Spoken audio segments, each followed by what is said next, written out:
Hiya, I'm Gory Guttersnipe. All of this is called it's called the Gory Guttersnipe Show, and I'd like to welcome you to it. You're wet. I think perhaps you better both come inside. To indicate that this is the beginning of the show, this happens.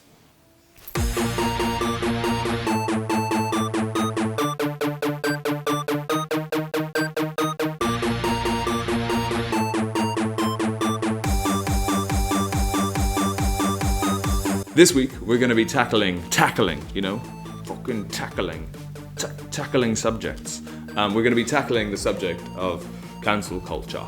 We're also going to be talking about a fucking brilliant artist out of Cape Town, a musical one, and we're going to be hitting the news real hard. But before we get into all of those things and stuff, I'm sure you've heard that Her Majesty Queen Elizabeth II has passed away. Some of us are, deeply saddened. Some of us are just massively elated. And some of us just couldn't care at all. I'm sure we all knew that this, when this occurred, that it would be a sort of contentious and divisive subject. As far as deaths go, this is a big one. And just for me, I think as an observer of human behavior and nature, it's been bizarre just how divisive it's turned out to be. It's wild, with a massive amount of people on one side, sort of celebrating and with a very "the witch is dead" kind of attitude, and focusing entirely on, which is fair enough, focusing entirely on, stolen jewels and colonialism and protecting the evil doings of some other royal family members. And on the other side, a great number of people who are genuinely sort of heartbroken and saddened by this death. The thing that I find just ridiculously interesting is the level at which people have gone for each other's throats on social media. Basically, people implying that if you are a fan of the Queen, or if you're saddened by the Queen, not necessarily even a fan of the Queen, not necessarily even a fan of what the royal family has done ever in the world, ever, but just if you've made an RIP post, there are people that will come along and call you a bigoted racist, which is pretty wild. It's pretty wild. Little old Doris at age 93, sitting in her, council flat, is not necessarily a fan of the evil doings of the royal family. There's a lot of bad shit that has occurred regarding, the work of, that system. And then again, on the other way around, as far as this go for the throat concept, people who are, posting memes and jokes and stuff and expressing how they feel are getting attacked just mercilessly by the people who are saddened and upset. And again, a lot of both of these sides of the coin, who's on the coin though, have extremely valid points. The way I see it is there's definitely, both of these attitudes are completely fair, and that different people are going to have different attitudes. I mean, I'm a South African human being, but a lot of my family's in the UK, so maybe I'm affected by it a little bit differently.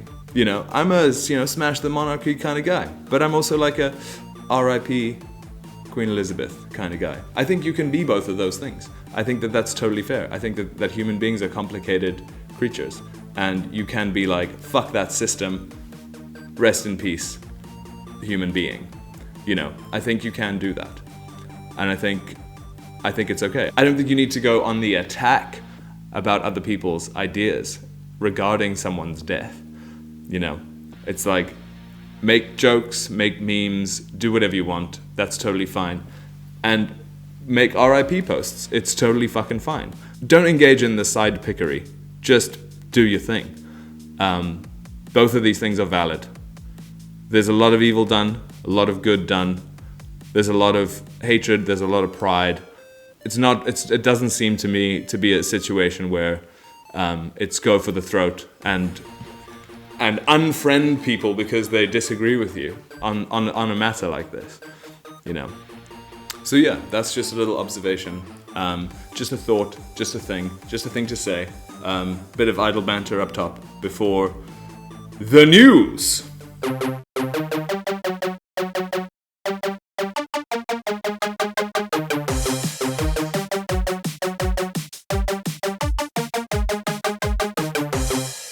Welcome to the news. I've got a couple of stories today. Just headlines that caught my eye. This one kind of keeps in the theme of last week, and I think you'll like it. Thousands of sex-crazed spiders the size of your hand to invade UK homes. Lots of that seems to be happening. Haven't they been through enough? The females are known to stay in one place throughout their lives, but the male of the species are always wandering, and this wanderlust increases during mating season. And now, let's talk about the spiders. Thousands of sex-crazed spiders will invade UK homes this month. We are often unaware of their presence, as they do not move around and stay in their webs. But autumn marks the start of spider mating season, and numerous arachnids invade our homes in search of a mate. Damn. They begin to show themselves when the first leaves begin to fall, usually the start of September to mid-October. Many people notice an increase in the number of spiders in their homes in autumn, rather than in other seasons, according to School of Bugs. I guess that's a school of bugs. Ecologist Dr. Chris Terrell-Neild of Nottingham Trent University says house spiders can be up to 10 centimeters long and can be as big as a hand. Hands can be different sizes though. So that's just fucking useless information. Or maybe our hands can be as big as spiders. Did you see her? Her hands, they were like spider-sized. She had fucking spider-sized hands. They descend from species that come over from the Mediterranean or North Africa, which is why they invade our homes.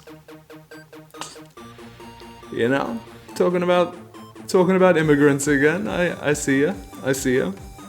These things always tend to have a bit of a, you know, this underlying xenophobic vibe about them. Chris told The Mirror, they have biting fangs. Biting fangs are the best kind of fangs. If you're gonna have fangs, go biting fangs. He added, this time of year, August and September, the males have the urge to mate and start wandering and looking for females. When they find them, they mate, and she lays eggs, and then the male usually dies. Fuck. If you are keen to keep spiders out of your house, you should ensure that your house is clean and avoid clutter, as they love dark and cluttered spots. You should also avoid listening to the music of Barry White. That's just a little joke there. Leaving your curtains open during the day or when you're not at home for prolonged periods can also help. But then no. Strong smells, including peppermint oil, are said to be efficient as spiders have sensory organs on their legs, and strong smells will deter them from leaving their nooks and crevices. Crevices. So basically, spiders just be fucking, because sometimes spiders be fucking. This is a treat, I think. Royal beekeeper has informed the Queen's bees that the Queen has died and that King Charles is their new boss, in bizarre tradition dating back centuries. The royal beekeeper, there's royal beekeepers, in an arcane tradition thought to date back centuries, has informed the hives kept in the grounds of Buckingham Palace and Clarence House of the Queen's death. And the bees have also been told, in hushed tones, that their new master is now King Charles III. Just in hushed tones, though.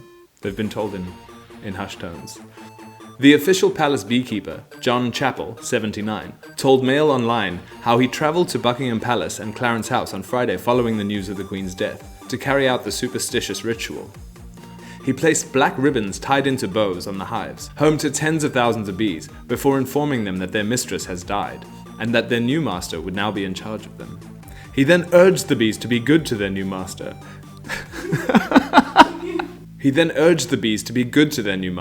Himself once famed for talking to plants. The strange ritual is underpinned by an old superstition that not telling them of a change in owner would lead to the bees not producing honey and leaving the hive, or even dying. Speaking from the Buckingham Palace gardens, Mr. Chappell told Mail Online, "I'm at the hive now, and it's tradition when someone dies that you go to the hives and say a little prayer, and then put a black ribbon on the hive.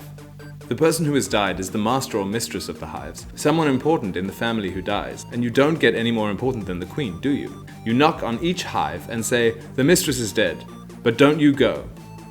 Your master will be good to you.' Fuck. Your master will be a good master to you. I've done the hives at Clarence House, and I'm now in Buckingham Palace doing their hives. At the height of summer, Mr. Chappell takes care of over 1 million bees, though by late summer their numbers have dropped. He said, 'In Clarence House there are 2 hives, and in Buckingham Palace there are 5. At this time of year, each hive contains 20,000 each, maybe a bit more, but I'm not very good at counting them. It's over 1 million in the summer.' Mr. Chappell revealed he has been the official palace beekeeper for 15 years, despite not realizing he had turned up for an interview for the job. He said, 'I got an email from the head gardener here at Buckingham Palace to come here and talk about the bees. I thought they had a problem with the bees, but it turned out they wanted to keep bees, so henceforth I look after the bees here.' This guy sounds incredible, and just fucking loves bees. Covered in bees. He added, 'I'm retired, I'm 79. It's my hobby, beekeeping. Now I look after a few hives for important people.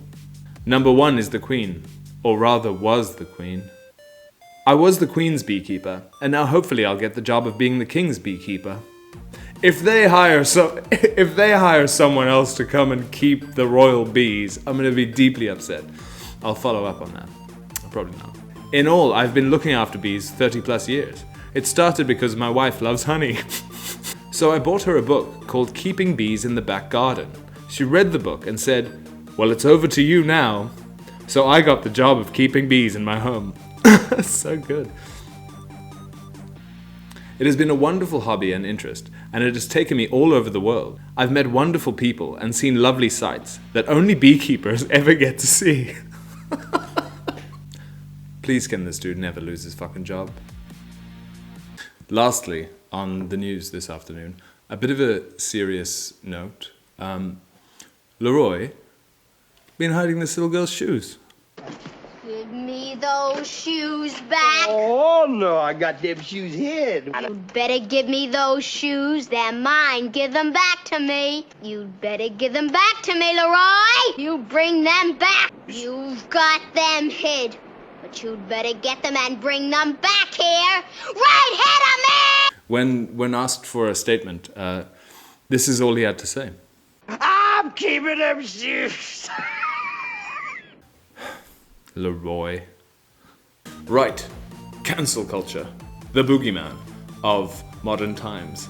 To some people, and to some people, fucking Superman. In a way. In like a thought way. Last week I said I would be, tackling some questions about the concept. Let's have a look at that now.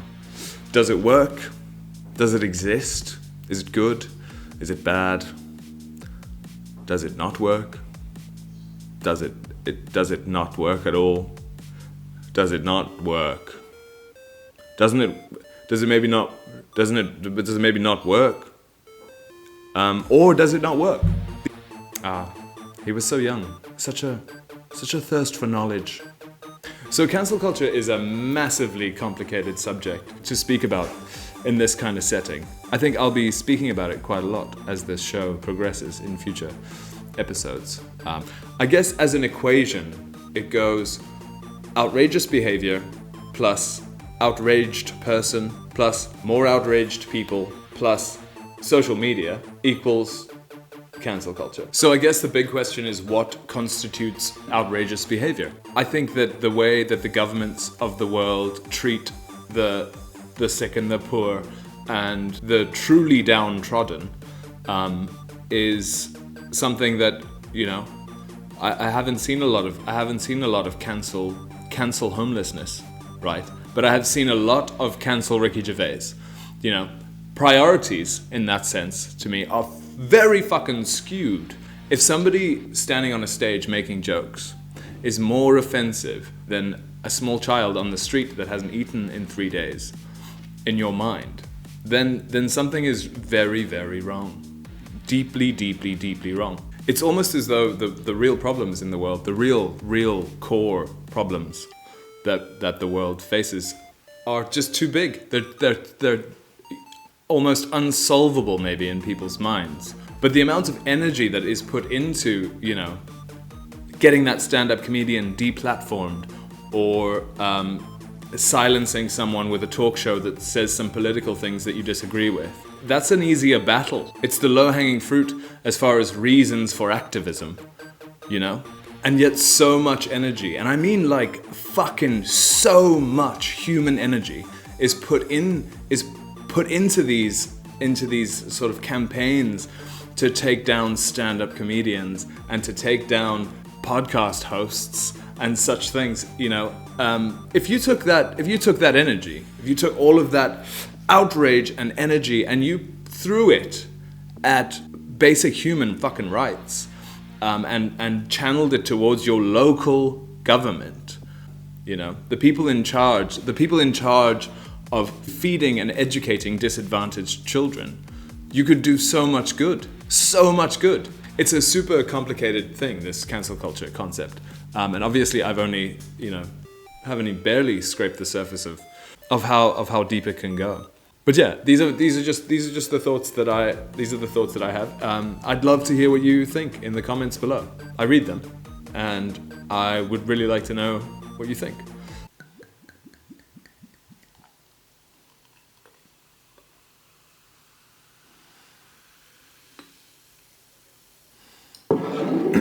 Cheers. Right, music things. Today I'm going to be speaking about another Cape Town-based artist. His name is Ruan Vos, and his project is called Sold Ash. He's doing just some incredible musical things at the minute. And he's got himself surrounded with just a top-class band. They've just dropped their first album. It's called Howl a Little Louder, Just Don't Spit in My Mouth. Such a dope title. The first single off the record is called Howl a Little Louder. It's like a wild fucking sonic fever dream. This is what it sounds like. You're not going back, this is how it is. This is really, really, really how it really is. You want this to be. You want this to be. You want this to be. Because there's nowhere else where you'll feel free. So yeah, give the album a listen. It's on Spotify, it's on all of those things. And find them on the social medias. And give them a follow. Buy their merch. Be cool. So that's it for the second episode of this thing called the Gory Guttersnipe Show. I'm still getting used to it. It's quite bizarre.